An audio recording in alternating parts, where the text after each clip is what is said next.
আসসালামু আলাইকুম, আমি সুমাইয়াস ড্রয়িং ওয়ার্ল্ডে সবাইকে স্বাগত। আজকে আমি তোমাদের সঙ্গে খুবই সহজে কি করে ডাব আঁকায় নেওয়া যায় সেই ড্রয়িংটা শেয়ার করছি। আশা করছি আগের ড্রয়িংগুলোর মতো এটাতেও তোমাদের একটু হলেও হেল্পফুল হবে। যাই হোক, চলে যাচ্ছি মূল ড্রয়িংয়ে। এর জন্যই প্রথমে আমি একটা অর্ধবৃত্ত টাইপের শেপ দিয়ে নিয়েছি। তো তোমরা এটাকে ছোট বড় যে কোনো শেপের করে দিতে পারো। তো আমি এখানে মাঝামাঝি পর্যায়ে দিয়েছি।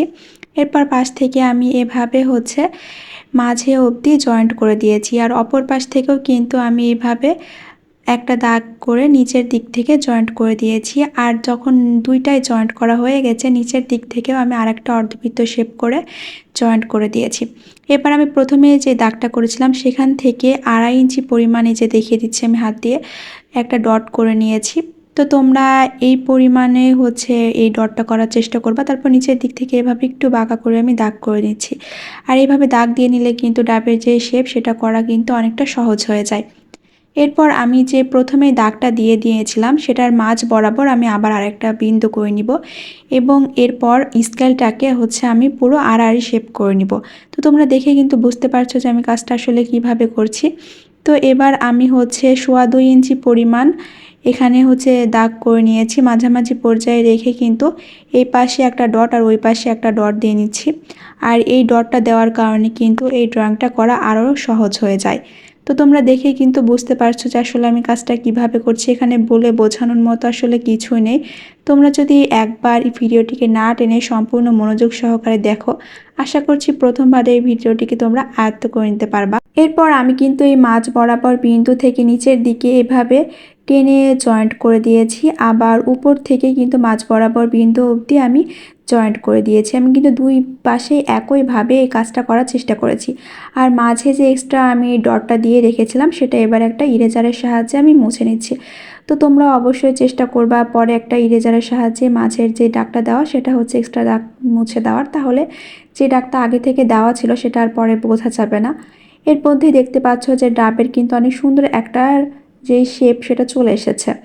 এরপর আমি এর মাঝ থেকে একটু বাঁকা করে নিয়ে সামনের দিকে দুইটা দাগ এভাবে জয়েন্ট করে দিচ্ছি। আর এই বাঁকা করার কারণে কিন্তু ডাবের যেই বাঁকা অংশটা থাকে সেটা খুব সহজেই বোঝা যায়। আর তারপরে এই পাশের অংশটাতে আমি আবার আর দুইটা ডাল অ্যাড করে দিয়েছি, যেন দেখতে আরও বেশি রিয়েলিস্টিক লাগে। তো অবশ্যই তোমরা এই ছোট ছোট টিপসগুলো ফলো করার চেষ্টা করবা, তাহলে তোমাদের ড্রয়িংটাও কিন্তু অনেক ভালো আসবে। এরপর আমি যে ডাবের উপরের অংশটা এঁকে রেখেছিলাম সেটাতে একটু শ্যাডোই ভাব করে নিচ্ছি। আর এখানে আমি তোমাদের আগেই অনেক ড্রয়িংয়ে শেয়ার করেছি যে শ্যাডোই ভাব করার ক্ষেত্রে অবশ্যই দুইটা স্টেপ তোমাদের মনে রাখতে হবে। স্টেপ নাম্বার 1 রোল পেন্সিলটাকে বাঁকা করে ধরতে হবে। তারপর যে বর্ডার লাইন সেটার মধ্যে সীমাবদ্ধ রেখে কিন্তু এই শ্যাডোই ভাবটা করে নিতে হবে। কোনোভাবে লাইনের যে বাউন্ডারি সেটার বাইরে যাওয়া যাবে না, তাহলে কিন্তু এর শেপটা নষ্ট হয়ে যাবে। এরপর নিচের যে হাইলাইট পয়েন্টগুলো আছে সেগুলোকে আমি একটু ডার্ক করে দিচ্ছিলাম যেন দেখতে আরও বেশি ভালো লাগে। তো তোমরা অবশ্যই চেষ্টা করবা নিচের হাইলাইট পয়েন্টটাকে মার্ক করে দেওয়ার, তাহলে কিন্তু এই ড্রয়িংটা দেখতে আরও বেশি ভালো লাগে। তোমরা দেখে বুঝতে পারছো যেইগুলোতে আমি শ্যাডোই ভাব করে নিয়েছি সেটা দেখতে কীরকম লাগছে, আর যেটা শুধু শ্যাডোই ভাব ছাড়া আছে সেটা দেখতে কীরকম লাগছে। এখানে কিন্তু খুব সহজেই পার্থক্যটা বোঝা যায়। তারপরে আমি সেম প্রসেস ফলো করে যে বাকি অংশটা ছিল সেখানে কিন্তু শ্যাডোই ভাব করে নিচ্ছি। আর আজকের ড্রয়িংয়ের লাস্টের দিকে বারবার বিদ্যুৎ যাওয়া আসা করছিল, তাই আমার যে ড্রয়িংয়ের ভিডিওটা নিতে একটু সমস্যা হয়েছে। তাই আজকের ভিডিওটার কোয়ালিটি অতটা ভালো হবে না, যাই হোক তোমাদের একটু অ্যাডজাস্ট করে নিতে হবে। এর মধ্যে দেখতে পাচ্ছ যে আমার উপরের যে কাজ সেটা কিন্তু করা হয়ে গেছে। এরপর আমি নিচের যে অংশটা সেটার কাজ করে নিব। এই জন্য আমি এভাবে একটু দাগ করে নিচ্ছিলাম। আর এই সময় আমি বলছিলাম যে বারবার বিদ্যুৎ যাওয়া আসা করছিল, আর কি তোমরা দেখেই বুঝতে পারছো যে আসলে কতটা ঝামেলা হচ্ছিল আমার ড্রয়িংটা নিতে। এরপর কিন্তু আমি এভাবেই একটু শ্যাডোই ভাব করে নিব। তবে আমি উপরের যে শ্যাডোই ভাবটা করেছি সেটা কিন্তু আমি অনেক ডার্ক করে রেখেছি।